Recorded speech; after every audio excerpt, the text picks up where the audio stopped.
Hello, Nico here with Basurto Painting. Today I'm going to be doing a spotlight on a customer that we did a large fence and deck staining project for them. Last year, around May, June, we did the entire project for the first time.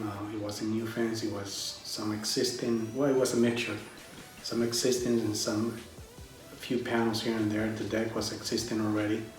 So we went through a normal process of power washing and sanding and just prepping the stuff to be ready to be stained.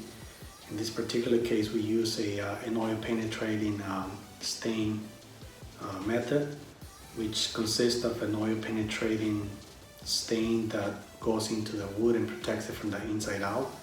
It gives it a very natural look, no sheen, no surface layers. Everything just penetrates into the wood and it keeps it moist and protected from the elements such as the sun and water. That was back in May in 2020. Then in February, the homeowner contacted me and said, Nico, that our deck is starting to look a little dry. We haven't had much rain and it's starting to look a little tired, so will you please make some time and come over and take a look at it? And I answered yes. So I went in and met with him the next day and I looked at the deck and sure enough it looked dry. And one of the causes is that it was an old deck, older wood, so it was very, very thirsty when we applied it. However, we cannot over apply it and overdo it, or else it won't do its purpose. So as we apply it, we wipe any excess, and then after that it has to keep on soaking in onto the wood. And so that's what happened in this case. It just kept soaking in deeper into the wood, and so the surface started looking dry. When we looked at it, and I said, you know what, it hasn't even been a year, and so we'll come back and do another coat of it. And he goes, okay, what would the cost be? And I said, nothing. It hasn't been a year, and I feel that it should last at least a little bit more than that. So I'm gonna schedule some guys and have them come over and apply a second coat. And he goes, okay, well, that's very nice of you, but there's no written warranty or anything. I said, well, we don't need it. It's a matter of just being responsible for what we do, and I feel that it's prematurely, and we want to do it.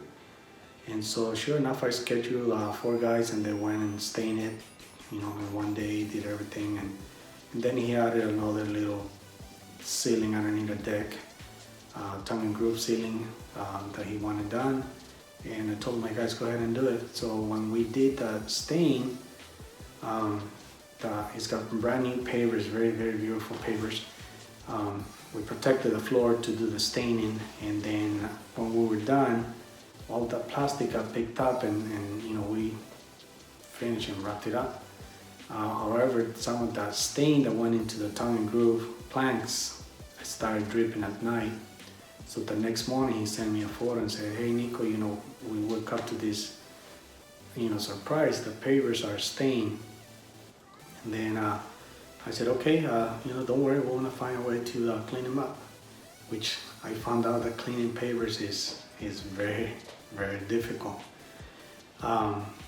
So we went and tried lacquer thinner, paint thinner, the usual stuff that will clean oil-based stains. Nothing worked. We started searching and asking, people, how can we remove a stain from pavers, unsealed pavers. Nobody really had a method. I finally found something on YouTube that it mentioned using a product called Goof Off Concrete Cleaner. I never heard of it, so I was a little bit skeptical because I had tried at least 7 different methods with no success. So I said, what the heck, I'll try one more. So I went to the local hardware store, Home Depot, and found that they had it. Brought a bottle, and all this time I was doing my own experiments in my own driveway, doing little drops here and there of the same stain and trying all those different methods. We try lemon with baking soda, we try dish cleaners, pot pots and pans cleaner. Nothing worked. Some people on YouTube said to use baby powder and hydrogen peroxide or something, and I mean, we just kept on trying and trying, and all this time I would call the owner and say, you know what, it hasn't cleaned up yet, but you know, I'm gonna continue to search. So finally, when I found the goof off a concrete cleaner, he gave me success on my driveway, and I go like, okay, well, maybe it's just fresher. So I let a couple of the stains be overnight, and some of them even 2 days. Tried it, and it worked great. So that's when I called him and I said, you know what, I think I found something that works. So he said, okay, knock yourself out, come over and try it. So I went and applied it. That stuff, you have to let it dry overnight, and it turns into this powdery substance that then it just vacuum and all the stains gone. And so that's the process that we did. And then when we're done, he was so pleased and happy with us. It really encourages us to keep on striving for excellence and keep on you know, working hard and delivering, over-delivering to the customers. And it just reassures us that we are doing the right thing. So that was the Pavers, the stained Pavers story.